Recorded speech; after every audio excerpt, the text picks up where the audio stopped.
63 বছর পর্যন্ত আমার আপনার পয়গম্বর দুনিয়াতে কন্দন করছেন আমাকে আপনাকে বাঁচানোর জন্য। কথা কয় না ঠিক না ভাই? ঠিক। এ মুসলমান বন্ধুরা আবার শুনুন, আমার আপনার পয়গম্বর মদিনার সবুজ গম্বুজের নিচে ভাইরা আমার শুয়ে কিন্তু এখনো কিন্তু আমার আপনার জন্য কন্দন করতেছে। কেন বন্ধুরা আমার, কেন কান্নাকাটি করে? ঢাকায় কুল আকবর নামক কিতাবের মধ্যে দেখতে পাইলাম বন্ধুরা আমার শোনেন, যেই দিন হাসরের মাঠ কায়েম হয়ে যাবে, কিয়ামত শুরু হইয়া যাবে, সব মানুষ আমরা কবর থেকে উদিত হবে, এক প্ল্যাটফর্মের ভিতরে, এক মাঠের মধ্যে, এক ময়দানের মধ্যে দাণ্ডায়মান হয়ে যাব, দাঁড়ায়া যাব ল্যাংটা অবস্থায়। বন্ধুরা আমার শোনেন, আম্মা জান আয়েশা সিদ্দিকা বলেন, ইয়া রাসূলুল্লাহ, কিয়ামতের ময়দানে যে আমরা ল্যাংটা হয়ে উঠবো, আপনি বলেন। হ্যাঁ আয়েশা, সব মানুষ ল্যাংটা হয়ে দাঁড়াবে কিয়ামতের ময়দানে। ইয়া রাসূলুল্লাহ, সি লজ্জার কথা, বড় দর্শনীয় কথা। আমরা উলঙ্গ হইয়া, নবীর বিবিরা উলঙ্গ হইয়া উঠবে, সব মানুষ আমাদেরকে দেখবে। বন্ধুরা আমার শোনেন, আমার আপনার পয়গম্বর বলে, আয়েশা রে, ওই দিন এমন একটা ভয়াবহ অবস্থা হবে, কেউ কারো দিকে তাকানোর মতো কোনো সুযোগ থাকবে না। কথা কয় না ঠিক না ভাই? ঠিক। এ মুসলমান ভাইরা আমার শোনেন, কেন বললাম হাসরের মাঠ যেই দিন কায়েম হয়ে যাবে, বন্ধুরা আমার শোনেন, আমরা উদিত হব, কিয়ামত হইয়া যাবে। বন্ধুরা আমার শোনেন, আমার আপনার পয়গম্বরকে কবর থেকে উঠানোর জন্য বাইরে আমার 4 জন ফেরেশতা নিযুক্ত হয়েছিলেন, 3 জন ফেরেশতা নিযুক্ত হয়ে গিয়েছিলেন। 1 নাম্বার হলো হযরত জিবরাইল, 2 নাম্বার হলো হযরত মিকাইল, 3 নাম্বার হলো হযরত আজরাইল। বন্ধুরা আমার শোনেন, আজরাইল বলতেছে, ভাই ও মিকাইল ভাই, আপনি নবীজির খবর থেকে নবীজির লাশটা আপনি উঠাল। মিকাইল বলতেছে, না আজরাইল ভাই, আপনি নবীজির জানটা কবজ করছেন, আপনি কি কবর থেকে নবীজির লাশটা উঠাল। ভাইরা আমার আজরাইল বলেন, না জিবরাইল ভাই, আর হামেশা আল্লাহ পাকের ওহীগুলা আপনি আমার আপনার পয়গম্বরের কাছে নিয়ে আসছেন, কোরআন শরীফের বাণীগুলো নিয়ে আসছেন, আল্লাহর কথার বাণীগুলো আপনি নবীজির কাছে পৌঁছে দিয়েছেন। ও জিবরাইল ভাই, আপনি আমার নবীর কবর থেকে আপনি আমার নবীকে উঠাল। বন্ধুরা আমার শোনেন, ঢাকায় কুল আকবর নামক কিতাবের মধ্যে দেখতে পাইলাম, যেই মাত্র জিবরাইল আমিন ওই কবরের থেকে ঢাকনাগুলো সরাইয়া দিছে, জিবরাইল আমিন দেখতে পায় নবীজির কবরের মধ্যে ভাইরা আমার কাদা হইয়া গেছে, কাফনের মধ্যে কাদা লেগে আছে, আমার আপনার পয়গম্বরের চেহারার মধ্যে কাদা লেগে আছে। আমার আপনার পয়গম্বর যেই মাত্র কাদা পড়ে আসে, এমন সময় জিবরাইল বললেন, ইয়া রাসূলুল্লাহ, কতদিন পর্যন্ত আপনি এই কবরের মধ্যে কত বৃষ্টি হয়েছে? ইয়া রাসূলুল্লাহ, এইটা আমি যে দেখতে পারতেছি আপনার কবরের মধ্যে পানি জমে গেছে, এটা কিসের পানি? ইয়া রাসূলুল্লাহ, এটা দুনিয়ার কোন পুকুরের পুষ্করের পানি না, নদীর পানি না, টিউবওয়েলের পানি। আমার আপনার পয়গম্বর ডাকতে বলে, জিবরাইল এই যে কাদা মাটি দেখতেছো, পানিগুলো দেখতেছো, এটা আমার কি, আমি কি দুনিয়ার কোনো কি টিউবওয়েলের পানি নয়, দুনিয়ার কোনো কি কূপের পানি নয়, দুনিয়ার কোনো নদী নালার পানি নয়, দুনিয়ার কোনো পুকুর পুষ্করের পানি নয় রে জিবরাইল, এই যে পানি দেখতে পারতেছো, আমি নবী যতদিন পর্যন্ত কবরের ভিতরে আসি, প্রত্যেক সময় আমার উম্মতের মায়ায় আমি নবী কান্নাকাটি করতে করতে আমার চোখের পানি দিয়ে আমি কবরের মাটি কাদা বানায়া ফালাইছি। এ ভাইরা আমার, ওই নবী আমার কেমন করে আমাকে আপনাকে ভাইরা আমার উম্মতের মায়ের জন্য আমার আপনার নবীজি ভাইরা আমার কন্দন করতেছে, আর ওই নবীকে আমি আপনি কত কষ্ট দিলাম বন্ধুরা আমার। এ ভাইরা আমার, অথচ ভাইরা আমার আপনার কবলে, আমার আপনার সাফার মধ্যে, আমার আপনার মুখের মধ্যে একটু দাড়িতে একটু বড় হয়ে গেলে বন্ধুরা আমার ছিলেন ঘরে যাইয়া না পিচ্ছে কয় দে তোর বেলিতে হাতে যত পাওয়ার আছে লাগায়া দে, কথা কয় না ঠিক না ভাই ঠিক? বন্ধুরা আমার, অথচ নবীজি হাদিসের মধ্যে বললো যে ব্যক্তি গালের মধ্যে খোল লাগাইলো সে যেন আমি নবীর কলিজার মধ্যে খোল লাগাইছে। বন্ধুরা আমার, যেই নবীকে আমি আপনি নবীকে ছাড়া জান্নাতে যাইতে পারবো না, ওই নবীজির কলিজায় আমাদের আঘাত করতে বড় মজা লাগে, কথা কয় না ঠিক না ভাই ঠিক? এখনো কি আমরা আমার আপনার পয়গম্বরের কলিজার মধ্যে আঘাত লাগাবো? আর দুই একজন কথা কন না কা? মুসলমান বন্ধুরা আমার, এ মুসলমান তার সারা ভাইরা, দুনিয়াটা কয়েকদিনের জন্য, দুনিয়ায় মাস্তানি করার জন্য আমার আত্মার নবী থাকতে পারে নাই, নবীদের বেটা বেটি থাকতে পারে না, আমি আপনি থাকতে পারবো না রে ভাইরা। থাকা যখন যাবে না, আমার আত্মার নবী বলেন যেই ব্যক্তিটা বুদ্ধিমান, থাকা যখন যাবে না, প্রস্তুতিটা মধ্যে হাতের মধ্যে আসে।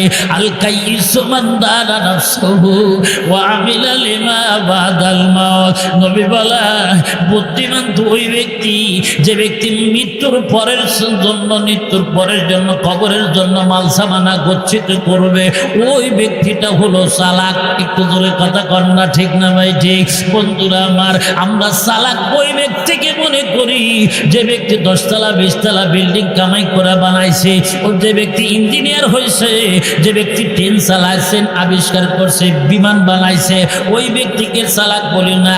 চালাক তো ওই ব্যক্তি যে ব্যক্তি মৃত্যুর পরের জন্য কিছু মাল সামানা গচ্ছিত করবে জান্নাতে দেওয়ার জন্য। নবী বলেন ওই মানুষটাই হলো বড় চালাক, বড় বুদ্ধিমান। একটু কথা কয় না ঠিক না ভাই ঠিক? এ মুসলমান ভাইরা, এই সিংড়াপাড়া আপনাদের গ্রামের ভিতরে তো কম লোক নাই, অনেক মানুষ আছে ঘরের মধ্যে বসে বসে বয়ান চলতেছে যে হুজুর তো মিথ্যা কথা বলবে না, যাই একটু ওই কি আমরা লেপের মধ্যে শুয়া শুয়া বয়ানগুলা সরে। কিন্তু মুসলমান, ওই মানুষগুলো আর আমরা যারা মাহফিলের মধ্যে আসছি তারা কিন্তু আসমান জমিন পার্থক্য, কথা কয় না ঠিক না ভাই ঠিক? কেন বললাম ভাইরা আমার, এখানে যদি আপনি বসে বসে বয়ান শোনেন, বক্তৃতা বোঝেন আর না বোঝেন, এখানে সহি সত্যভাবে কোরআন শরীফ তেলাওয়াত হবে, প্রত্যেক একটা হরফের বিনিময় আল্লাহ রাব্বুল আলামিন আমার এবং আপনাদের আমলনামায় 10 খানা করে নেকি লিখে দেবে। মারহাবা কর। হে মুসলমান ভাইরা, আর একটা সুসংবাদ শোনো। সুসংবাদটা হলো, যতক্ষণ পর্যন্ত বসে থাকবেন, বক্তার বক্তৃতা বোঝেন আর না বোঝেন, এই যে নাক দিয়ে নিঃশ্বাস ফালাইছেন এবং নিঃশ্বাস ভিতরে নিয়েছেন, প্রত্যেক একটা নিঃশ্বাসের মূল্য হযরত সুলাইমান পয়গম্বরের সিংহাসনের চাইতে বেশি মূল্যবান হবে। কষ্ট হচ্ছে? থাক, নড়াচড়া করা যাবে না। কষ্ট হচ্ছে? যারা পিছনে আসবে তারা এই বাম সাইডে, এই সামনে এসে বসবে।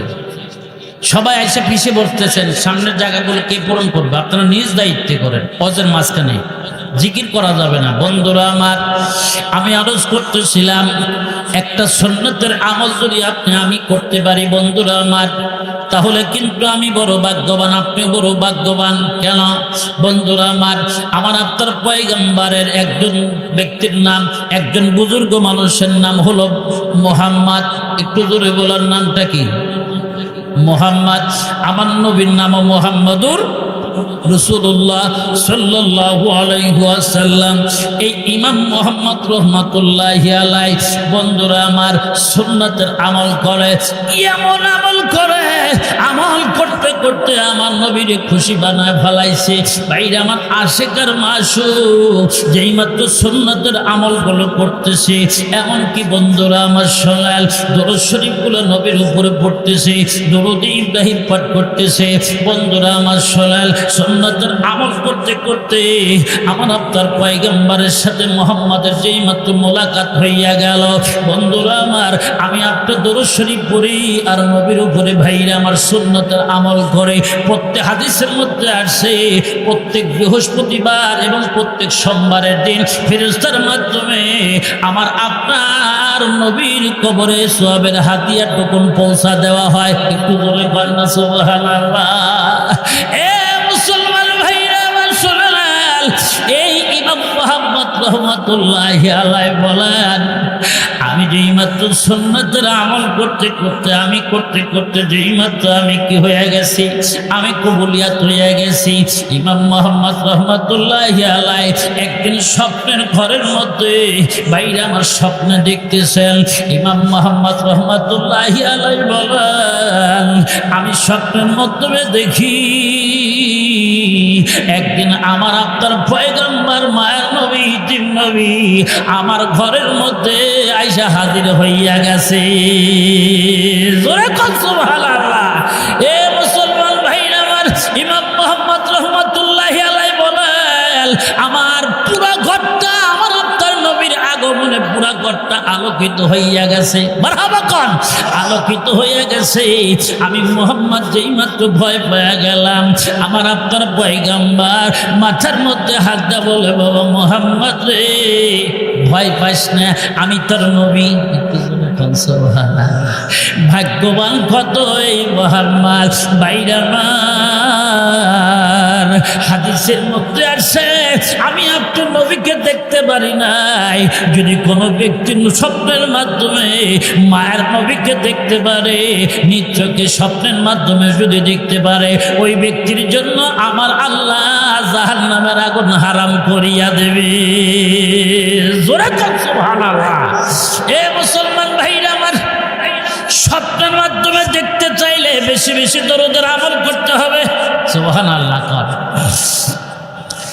আমার আলোচনার বিষয়বস্তু আজকে দরুদে ইব্রাহিমের উপরে না। আমার আলোচনার বিষয়বস্তু হলো, আমি আপনাদের সামনে সূরাতুল বাকারা থেকে তেলাওয়াত করেছি শুরু থেকে।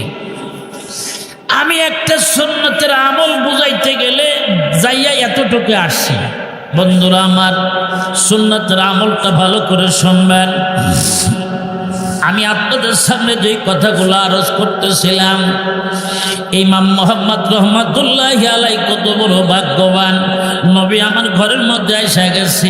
ইমাম মোহাম্মদ রহমাতুল্লাহি আলাইহির মাথার মধ্যে হাত দিয়ে বলে, বাবা মোহাম্মদ রে, ভয় পাস না, আমি তোর নবী। ইয়া রাসূলুল্লাহ, গরিব ঘরের মধ্যে আপনার মতো নবী আগমন হইয়া গেছে, আমি খুশিতে আত্মহারা হয়ে গেছি। বন্ধুরা আমার, আপনি গরিব মানুষ, আপনার ঘরের মধ্যে যদি ডাক্তার ইউনূস, আপনার আমার দেশের প্রধানমন্ত্রী যদি আসে, আপনি তো খুশিতে উৎফুল্ল হয়ে যাবেন। কথা কয় না, ঠিক না ভাই? ঠিক। কিন্তু আমার আপনার পয়গম্বর বিশ্বনবী জনাবে মুহাম্মদুর রাসূলুল্লাহ ইমাম মোহাম্মদ রহমাতুল্লাহি আলাইহির ঘরের মধ্যে আইসা হাজির হয়ে গেছে। আইসা হাত দিয়ে বলতেছে, বাবা মোহাম্মদ কি হয়েছে? ইয়া রাসূলুল্লাহ, আমি উঠতে পারি না। বলে, তোমার উঠতে পারো না, কি হয়েছে? বলে, ইয়া রাসূলুল্লাহ শোনেন, আমার এই কোমর থেকে নিয়ে একেবারে পায়ের পাতা পর্যন্ত অসুস্থ হয়ে গেছে, অবশ হয়ে গেছে, এক কথায় বলা যায় প্যারালাইসিস হয়ে গেছে। ইয়া রাসূলুল্লাহ, উঠতে পারি না। আমার নবী বলেন, বাবা মুহাম্মদ, তুই তো আগে বলিস নাই বাবা। ঠিক আছে বাবা, যেই মাত্র আমার আপনার পয়গম্বর দুইটা হাত দিয়া ইমাম মোহাম্মদ রহমাতুল্লাহি আলাইহির মাথার থেকে নিয়ে পা পর্যন্ত যেই মাত্র ভাইরা আমার মাসাজ করে দিছে, মাসাজ করে দেওয়ার সাথে সাথে ইমাম মোহাম্মদ রহমাতুল্লাহি আলাইহিকে জিজ্ঞাসা করছে, বাবা মুহাম্মদ, এখনো কি ব্যথার কোনো অনুভব আছে না? ইয়া রাসূলুল্লাহ, আপনার হাতের পরশ পাইয়া আমার কি শরীরের মধ্যে কোনো রকম ব্যথার কোনো অবকাশ নাই। একটু জোরে কান মারহাবা। আমার সমস্ত শরীর খুব ভালো হয়ে গেছে, কোনো ব্যথা নাই। ভাইরা আমার শোনেন, মোহাম্মদকে ডাকতে বলতে, বাবা মোহাম্মদ, তুই তো প্রত্যেক দিন ওযু সারিয়া পবিত্র অবস্থান করে ঘুমের মুখে শুয়া যায়। শুয়া থাকার আগে আগে তুই দরুদ শরীফের আমল করতেছো, সুন্নতের আমল করতেছো। বাবা মোহাম্মদ রে, তুই যে প্রত্যেক দিন কবিতা, একটা কাসিদায় বোরদায় একটা কবিতা গুলো আমাকে শোনায়, আমি নবী খুব খুশি হইয়া যায়। বাবা, আজকেও তুই এই কবিতাটা আমাকে শোনা, কাসিদায় বোরদাটা আমাকে শোনা।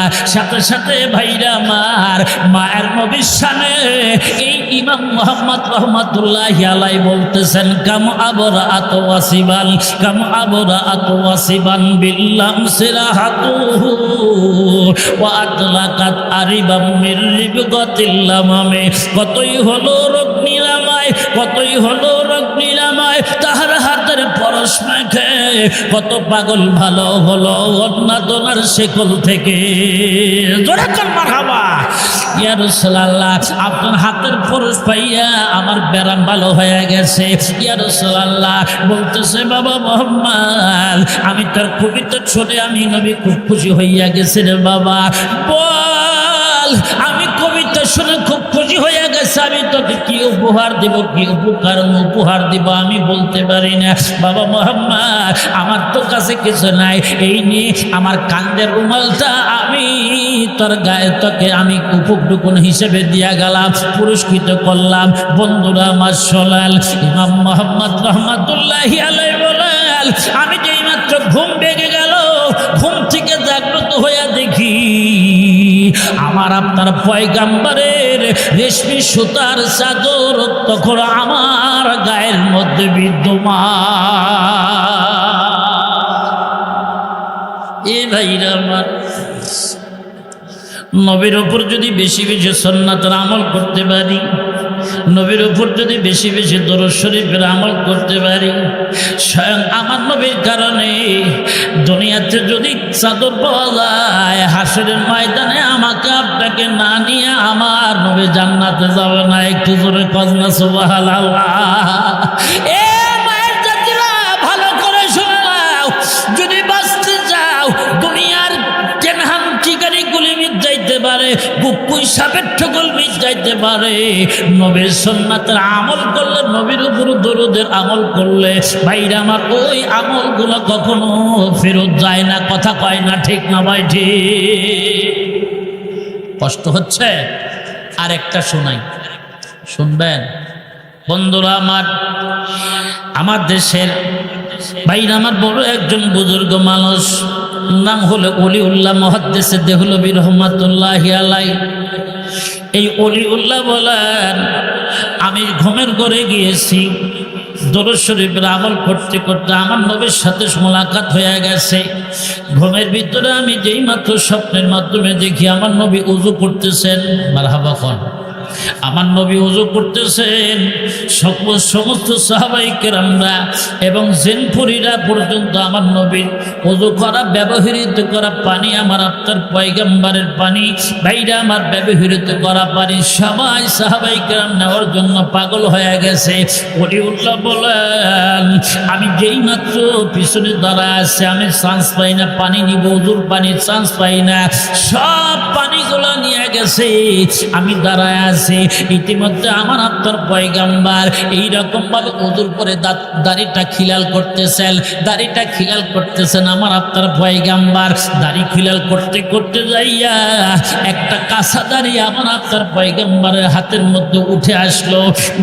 বাইরে আমার ডাকতে বলতেছে বাবা ওলিউল্লাহ রে তুমি ওযুর পানির জন্য আসছো তুমি তো পাও নাই আমি তোমাকে কি উপঢৌকন দিব কি দিয়ে দিব বাবা এই যে কাঁচা দাড়িটা আমি তোমাকে পুরস্কৃত করলাম দান করলাম একটু জোরে কান্না সুবহানাল্লাহ আমরা হলে বলতাম কাঁচা দাড়ি না পাহা দাড়ি না সমস্ত দাড়ি কাইটা দিলে আমরা দিয়া কি করি কথা কয় না এ মুসলমান বন্ধুরা আমার নবীজির একটা সুন্নতের কথা আমল একটা সুন্নতের আমল যদি আমি আপনি করতে পারি আমার আপনার জীবনটা ধন্য হইয়া জান্নাতের মালিক হইয়া যাব কথা কয় না রে হে মুসলমান ভাইরা একটা সুন্নতের আমল দুনিয়ায় আমি বললাম আমার এই পাঁচতলা বিল্ডিং আমার এই বগুড়া শহরের সব আমার এই জিনিস আমার এই সিংড়াপাড়া যত জমি আছে সব আমার কিন্তু মনে রাখবা তোমার কিচ্ছু না কিচ্ছু আমাদের আসল ঠিকানা হলো কবরের জগৎ আসল বাড়ি হলো জান্নাত কথা কয় না ঠিক না ভাই ঠিক তাই কবি বলাল ফজরের আযান শুনে সাবরে ফুল বিছানা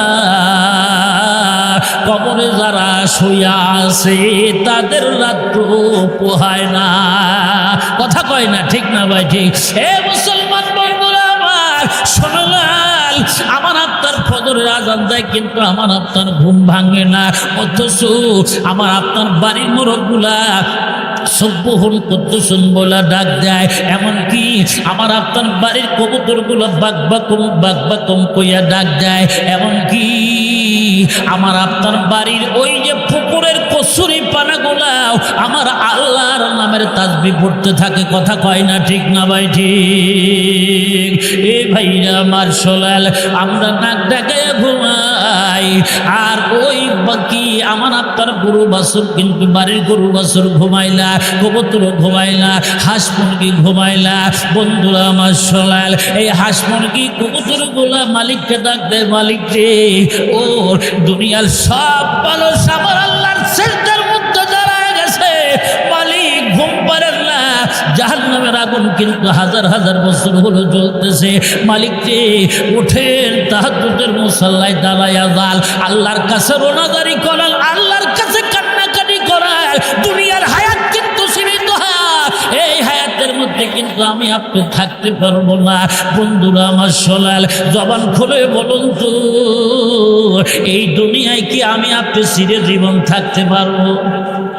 কথা কর বন্ধুরা আমার, থাকা যখন যাবে না, প্রস্তুতিটা কি? প্রস্তুতিটা হলো আল কাইয়িস মান দানা নাফসুহু ওয়া আমিলা লিমা বাদাল মাউত। বন্ধুরা আমার সোলাল, শোনেন আপনি এই যে বগুড়ার ভিতরে ভাইরা আমার, এই শেরপুর থানা সিংড়াপাড়া এই গ্রামের মধ্যে 200 বছর আগে কে বসবাস করছে এটা কি আপনারা জানছেন? কথা কয়েন না কে? খালি ওয়াজ বক্তা করবে, চোতারাও করা লাগবে। কে বসবাস করছে এটা কি আমি আপনি জানি?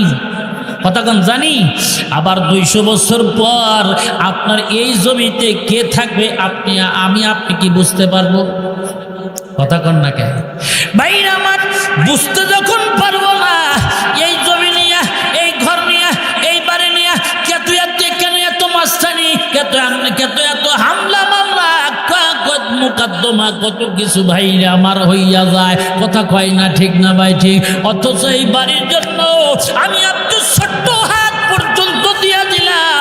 আমার আল্লাহ জিজ্ঞাসা করবে, বান্দা বান্দিরা রে তোর হায়াতের মধ্যে আমি সব কিছু দিয়েছিলাম, হায়াতের তুই একটু কিয়া দেয়? হায়াতুকা আনফালিন তুআদ্দু মুসাদ্দমা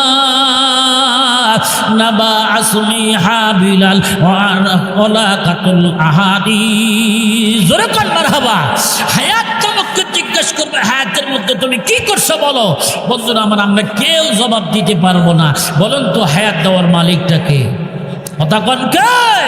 বন্ধুরা আমার, আসলে একটু সামনে দিকে চলি, তাহলে বোঝা গেল সমস্ত কিন্তু ভাইরা আমার জীবদান হওয়ার পর্যন্ত আল্লাহর নামে তাসবিহ পড়ে আমি আপনি ঘুম ভাঙে না। তাই কবি বলেন, ফজরের আযান শুনে সারোই ফুল বিছানা,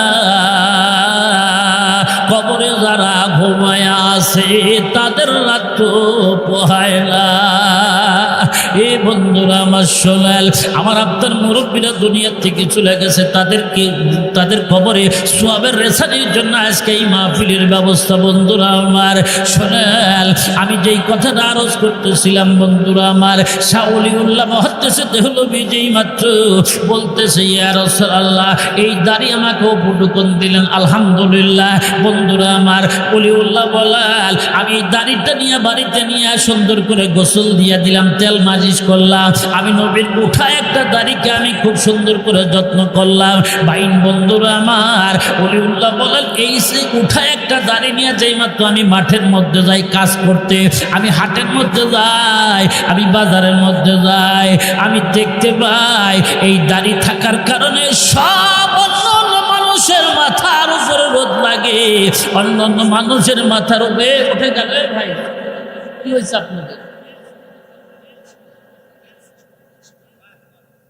ও যাক, আলহামদুলিল্লাহ। আমি তো সিরাজগঞ্জের ইনায়তপুর থানার লোক, পুলিশ পাড়ার থানার লোক, কিন্তু আমি থাকি ঢাকা গাজীপুর কাপাসিয়াতে। আমি ঢাকা থেকে আসতেছি খুব কষ্ট, তার কারণ ভাইরা আমার ইজতেমার অনেক জ্যাম, আপনাদের সামনে অনেক কষ্ট করে আসছি। আপনারা কি খুশি হয়েছেন না বেজার হয়েছেন? বন্ধুরা আমার, তাহলে সামনে একটু জায়গা ফাঁকা হয়ে গেল, ওনাদের তো ঘুম আছে, একটু আসবেন আপনারা। আমি কিন্তু এখনো তফসির শুরু করিনি। আমি সাথে সকাল আসার কারণে আমি একটু লং টাইম বয়ান করে শোনাবো, থাকবেন না ভাববেন। তবে আপনারা সাধারণ মানুষ, আমি যেই তফসির করবো আশা করি মা বোন মাইকলা আম্মাজানরা এবং আপনাদের সকলেরই বুঝে আসবে, যাতে করে তদ অনুযায়ী আমল করা সহজ হইয়া যায়। আমিন বলেন। বন্ধুরা আমার, অলিউল্লাহ বলেন, আমি দাড়িটা নিয়ে যেই মাত্র রাস্তার মধ্যে যাই, হাটের মধ্যে যাই, সবার মাথার মধ্যে রোদের তাপ লাগে, আমার মাথার উপরে রোদ লাগে না, বৃষ্টির ফোঁটাও পড়ে না। জোরে কান মারহাবা। সব সময় এই কাজগুলো আমি করতেছিলাম। তবে ভাইরা আমার, ইমাম মোহাম্মদ রহমাতুল্লাহ ইমাম অলিউল্লাহ বলেন, আমি এই দাড়িটা মোবারকটা বাড়ির মধ্যে রেখে গেলাম। বাড়ির ভিতরে রেখে আমি তো আবার গেলাম মাঠের মধ্যে। বাইরে আমার সবার মাথার উপরে যেমন বৃষ্টি লাগে, আমার মাথার উপরে বৃষ্টি লাগে। ওলিউল্লাহ বলেন, একটা নবীর কাছে ওটা একটা দাড়ির মধ্যে যদি এত মর্যাদাবান হইতে পারে, চাক্ষুষ কোনো মানব মুসলমান যদি একটা সুন্নাত একটা দাড়ি রাখতে পারে, আমার নবী ওই মানুষের জন্য জান্নাতের জিম্মাদার স্বয়ং নবী হইয়া যাবে। এই বন্ধুরা আমার, এই হাদিস থেকে আপনারা কি বুঝলেন? নবীর একটা কাঁচা দাড়ির মধ্যে যদি এত মর্যাদাবান হইতে পারে, রোদের তাপ যদি না লাগতে পারে রে, আমি আপনি যদি দাড়ি রাখা যদি প্রমাণ করে দিতে পারি রে, জাহান্নামের আগুনের তাপ আমার আপনার গ্রহণ করা সম্ভব হবে না। কথা কয় না, ঠিক না ভাই? ঠিক নিয়ত আছে তোর দাড়ি রাখা, কথা কর না খায়। বন্ধুরা আমার, আপনারা বোধহয় খুব কষ্ট হচ্ছে। যাক, আমি এখনই আপনাদের সামনে আর মুকদ্দমা নয়, ভূমিকা নয়, সরাসরি মূল তাফসীরের দিকে চলে যাব ইনশাআল্লাহ। একেবারে সংক্ষিপ্ত আকারে বুঝে আসবে আপনাদের। আমি আপনাদের সামনে মহাপবিত্র গ্রন্থ আল্লাহ পাকের কালামুল্লাহ শরীফের ভিতর থেকে সূরাতুল বাকারার প্রথম রুকু থেকে, প্রথম অংশ থেকে কয়েকটা আয়াতে কারিমা তেলাওয়াত করেছি।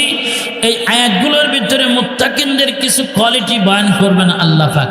মুত্তাকিনদের কোয়ালিটিগুলো একটা একটা করে বলার জন্য চেষ্টা করব, বাদ বাকি আল্লাহ পাকের ইচ্ছা। ভাইরা আমার, আল্লাহ পাকের কাছে দোয়া করুন যাতে করে এই মুত্তাকিনদের কোয়ালিটির উপরে কিছু আমলিয়াত কথা, হিকমতপূর্ণ কথা, বরকতপূর্ণ কথা আমার জবান দিয়ে বলার মতো সুযোগ করে দেন, তদ অনুযায়ী বক্তা শ্রোতা সকলে আমল করতে পারি, এ তৌফিক আল্লাহ আমাকে দান করুন। আমিন বলেন। বন্ধুরা আমার, যে সূরা থেকে আয়াত তেলাওয়াত করছে সেই সূরাটার নাম কি? সূরাতুল বাকারা। বাকারা মানে গাভী বা গরু। একটু জোরে কর মারহাবা। এই সূরার মধ্যে 40টা রুকু আছে। তাফসীর করতে শুরু হয়ে গেছে। 40টা রুকু আছে এবং এই সূরার মধ্যে 286টি আয়াত আছে। মারহাবা কর।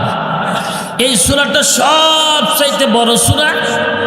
এই সূরাটা যদি কোনো বাড়িতে একবার পাঠ করা হয়, ওই বাড়ির মধ্যে 40 দিন পর্যন্ত শয়তান ঢোকে না। আর একটু জোরে কন, কয়দিন পর্যন্ত? কয়বার পাঠ করলে? একবার পাঠ করলে।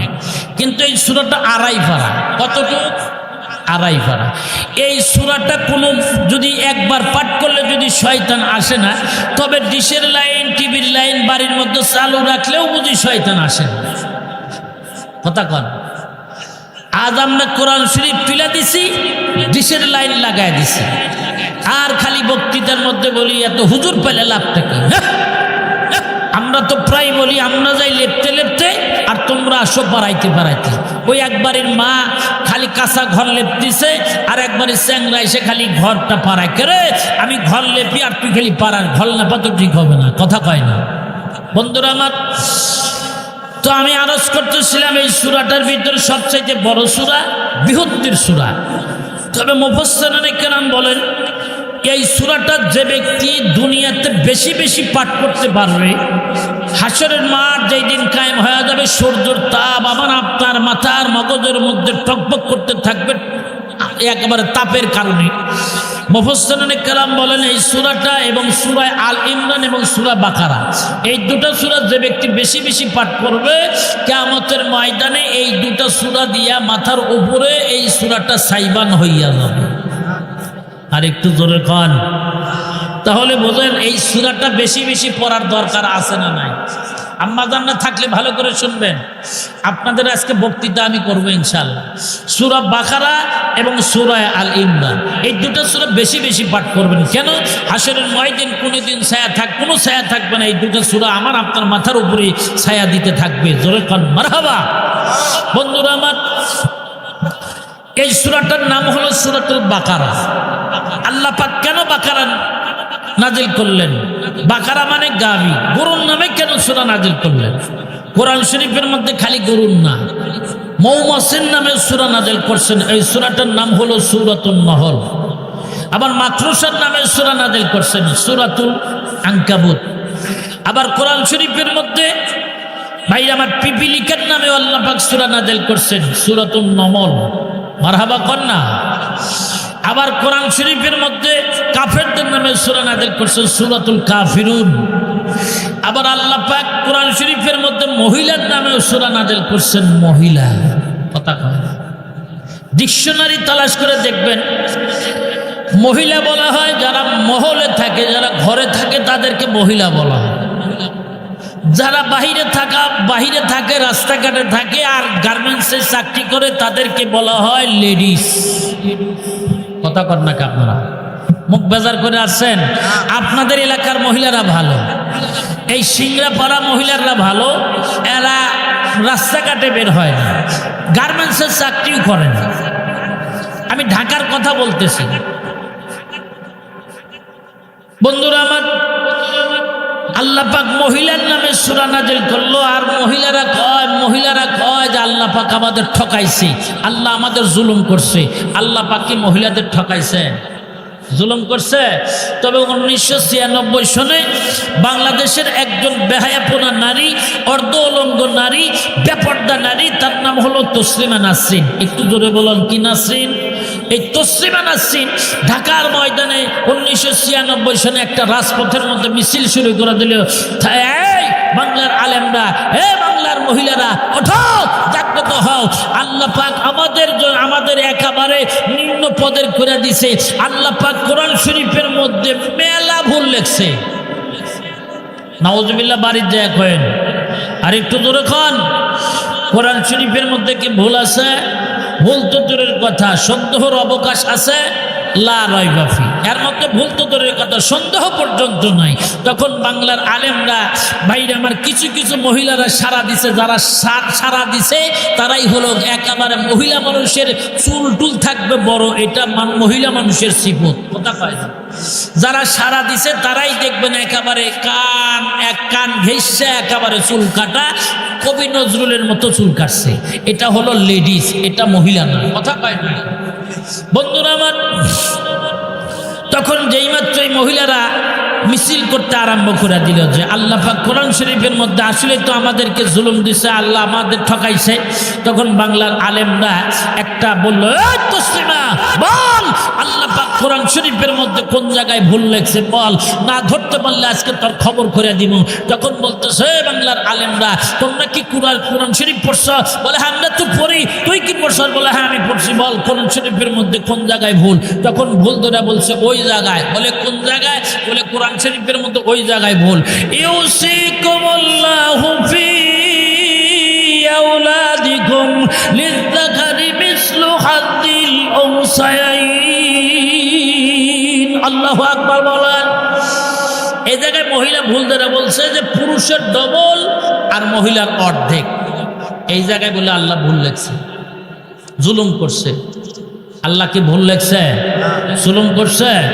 জুলুম করে নাই। তখন আলেমরা বলে তসলিমা, আর কোন জায়গায়? বলে আর এক জায়গায়। কোন জায়গায় বল? বলে ওই জায়গায়। বলে কোন জায়গায়? বলে ওই জায়গায়। ফানকিহু মা তাবা লাকুম মিনান নিসাই মাসনা মাসনা ওয়া সুলাসা ওয়া রুবা। আল্লাহু আকবার বলেন। এর উর্দু তর্জমা, নিকাহ কারো তুম ধো দো, 3 3 4 4। মারহাবা কর। একটা পুরুষ 4টা বিয়ে করতে পারবে। আর মহিলারা কয়, তসলিমা কয়, একটা পুরুষ যদি 4টা বিয়ে করে আমরা একটা নিয়ে আজীবন থাকতে হবে। এটা কোন জুলুম? কথা কন, আল্লাহকে জুলুম করছে? বন্ধুরা আমার, আমি বলি তসলিমা, তুমিও 4টা বিয়া করতে পারবা, কোনো অসুবিধা নাই। আজকে মনে রাখবেন, আপনাদের মসজিদের সম্মানিত সভাপতির অথবা এই মাহফিলের সভাপতি অর্থাৎ আমাদের কি ভাইরা আমার আব্দুল লতিফ ভাইয়ের যদি ভাইরা আমার 4 খণ্ড জমি থাকে, 1 খণ্ড জমির ভিতরে আলুর আবাদ করছে, আর 1 খণ্ড জমির ভিতরে ধানের আবাদ করছে, আর 1 খণ্ড জমির ভিতরে মাছের আবাদ করছে, আর 1 খণ্ড ভিতরে আমের চাষ করছে, আম লাগাইছে। জবান খুলে বলুন তো অসুবিধা আছে? ভেজাল আছে? ভাইরা আমার, যদি একটা জমির মালিক যদি 4 জন হয়, প্রথম মালিক বলল আমি পতিথমু, কথা কন না। দ্বিতীয় মালিক বলল আমি ধান লাগাবো, তৃতীয় মালিক বলল আমি পাট লাগাবো, চতুর্থ মালিক বলল আমি পুকুর খনন করব। ভাইরা আমার, জবান খুলে বলুন তো ভেজাল লাগবে কি লাগবে না? তসলিমা, তুমি তো বোঝো নাই, তুমি বলছো একটা পুরুষ যদি 4টা বিয়া করতে পারে, আমরা একটা নিয়ে আজীবন থাকতে হবে, এটা কোন জুলুম? বন্ধুরা আমার শোনাল, আমরা সমান অধিকার চাই। পুরুষ যদি 4টা বিয়া করতে পারে, আমরা কেন করতে পারবো না? আমরাও করবো। বন্ধুরা আমার, তুমিও 4টা বিয়ে করতে পারো, কোনো অসুবিধা নাই। বন্ধুরা আমার শোনাল, 4টা ভাগ দিয়ে বিয়ে করে স্বামী নিয়ে, স্বামী ভাগ করে নিবে। এক স্বামী বুধবার, আর এক স্বামী বৃহস্পতিবার, আর এক স্বামী সোমবার, আর এক স্বামী মঙ্গলবার। অসুবিধা আছে? কথা কোন অসুবিধা আছে? কিন্তু ভাইরা আমার, বছর শেষে দেখবেন এই তসলিমের পেট থেকে যেই সন্তানটা হবে, এই সন্তানটা কাকে আব্বা বলে ডাকবে? সলিমুদ্দিনে ডাকবে নাকি কদিমুদ্দিনে ডাকবে, নাকি আব্দুল গাফফারে ডাকবে, নাকি আব্দুল গাফফারে ডাকবে? জবান খুলে বলুন তো ভেজাল লাগবে কি লাগবে না? খালি ভেজাল না মহা ভেজাল? কথা কন না কা? বন্ধুরা আমার শোনাল, এ তসলিমা, তুমি বলছো পুরো একটা পুরুষ যদি 4টা বিয়া করতে পারে, আমরা কেন করতে পারবো না? সমান অধিকার চাই। ভাইরা আমার, এই তসলিমা নাসরিন সেই দিন একটা স্লোগান দিল, থাকবো না আর বদ্ধ ঘরে, দেখবো এবার জগৎটারে কেমন করে ঘুরছে মালন যুগান্তরের ঘূর্ণি পাকে। বন্ধুরা আমার, মহিলারা খালি একটু বের হতে চায়, পুরুষদেরকে ভিতরে নিতে চায়। ভাইরা আমার, যেই পুরুষরা ভিতরে থাকবে আর যেই মহিলাগুলো বাহিরে চাকরি করে বেড়াবে, এরা হলো বাইদামার্কা পুরুষ।